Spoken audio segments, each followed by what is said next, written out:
अमरावती लोकसभा 2019च्या निवडणुकीमध्ये अमरावती जिल्ह्यातील 18,30,561 मतदारांनी 18 एप्रिलला आपला मतदानाचा हक्क बजावला।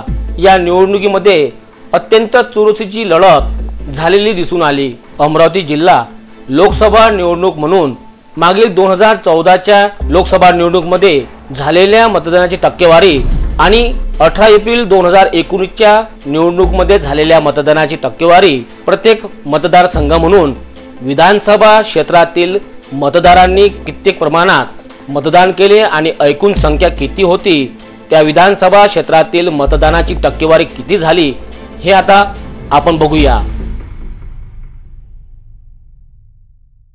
अमरावती लोकसभा 2014च्या निवडणुकीमध्ये बडनेरा विधानसभा क्षेत्रातील एकूण मतदानाची संख्या होती 3,03,009। त्यातील 1,65,281 मतदान झाले। 2014 मध्ये बडनेरा विधानसभातून 55% मतदान झाले। त्या व्यतिरिक्त 2019च्या लोकसभा निवडणुकीमध्ये बडनेरा विधानसभा क्षेत्रातील मतदानाची संख्या पाहिली असता एकूण मतदार म्हणून 3,53,067 मतदारसंख्या होती। तर झालेले मतदार म्हणून 1,84,782 मतदान झाले व त्यातील 1,79,899 पुरुष होते तर 1,73,154 स्त्रिया होत्या। तर अन्य म्हणून 14 होते।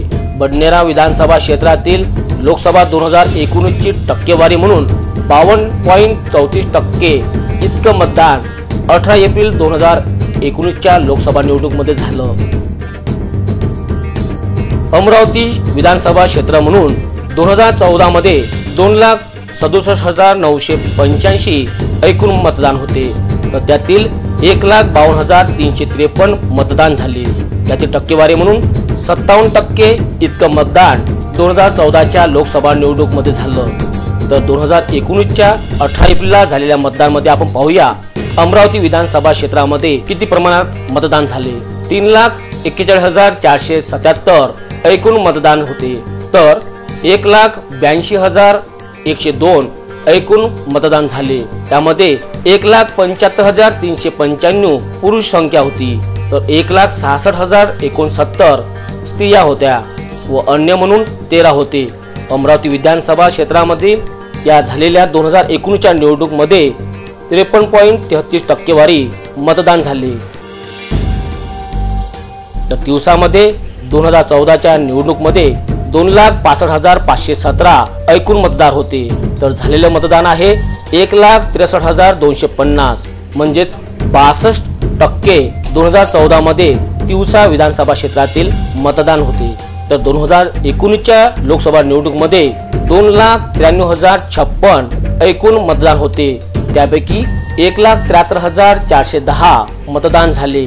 यामध्ये 1,50,187 पुरुष होते तर 1,42,869 स्त्रिया होत्या। 2019च्या निवडणुकीमध्ये तिवसा विधानसभा क्षेत्रातील 59.17% इतकं मतदान झालंय।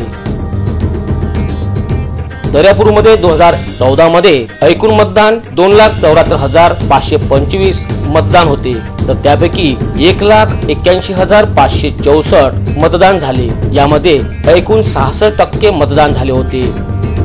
2019च्या लोकसभा निवडणुकीमध्ये येथील एकूण मतदान होते 2,94,762। यामध्ये 1,53,622 पुरुषांची संख्या होती तर 1,41,138 स्त्रिया होत्या व अन्य 2 होते। तर मतदान झाले 1,92,467। येथील टक्केवारी पाहता 65.30% इतकं मतदान 2019 मध्ये झालंय। मेळघाटमधील विधानसभा क्षेत्रातील 2014च्या निवडणुकीमध्ये 2,49,691 इतकं मतदान होतं तर त्यापैकी 1,69,990 इतकं मतदान झालंय म्हणजेच 68% मतदान 2014 मध्ये झालं। 2019 मध्ये मेळघाटातील झालेलं मतदान, मेळघाटातील एकूण मतदार संख्या 2,75,335 तर त्यापैकी 1,92,665 इतकं मतदान झालं। यामध्ये पुरुषांची संख्या 1,42,987 तर स्त्रिया 1,32,344 आणि अन्य म्हणून 4 आहेत.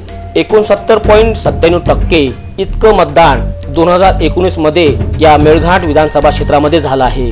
म्हणजे 2014च्या आणि 2019च्या प्रमाणात पाहिले असता येथे सुद्धा 1% इतकं मतदान वाढलं. 2014 मध्ये अचलपूर विधानसभा क्षेत्रामध्ये 2,48,161 एकूण मतदान होते. तर त्यापैकी 1,68,715 इतकं मतदान झालंय. 2014 मध्ये अचलपूर विधानसभा क्षेत्रातील मतदारांमध्ये 68% इतकं मतदान झालं होतं. 2019 मध्ये झालेल्या मतदानामध्ये 2,72,868 इतकं मतदान असताना 1,79,510 इतकं मतदान यावेळी झालेलं आहे. त्यामध्ये 1,41,357 इतके पुरुष होते तर 1,31,503 स्त्रिया होत्या व अन्य म्हणून 4 होते. आणि यावेळेच्या मतदानाची टक्केवारी 65.79 मतदान अचलपूर विधानसभा क्षेत्रामधून 2019 मध्ये झाले आहे. 2014च्या झालेल्या निवडणूक आणि यावेळेच्या निवडणूकमध्ये 3% कमी मतदान यावेळेस झालेलं दिसून येत आहे. या 6 विधानसभा क्षेत्रातील एकूण मतदान पाहिले असता 2014 मध्ये 62.66% इतकं मतदान 2014च्या लोकसभा निवडणूक मध्ये झालं होतं. तर यावेळेस 2019च्या लोकसभा निवडणूक मध्ये 60.36% इतकं मतदान अमरावती जिल्हा लोकसभा निवडणूक मध्ये झालेलं आहे. म्हणजे 2014च्या आणि 2019च्या मध्ये 2% कमी मतदान 2019 मध्ये आपल्याला दिसून येतंय. 2014 मध्ये 16,08,888 इतकं मतदाता असताना 2019 मध्ये 18,30,561 मतदाता आहे. यावेळेस मागील 2014 पेक्षा 2,21,673 इतकं मतदाराची संख्या वाढली असताना 2019च्या लोकसभेमध्ये मात्र 2.30% इतकं मतदान कमी झालेलं दिसून आलं.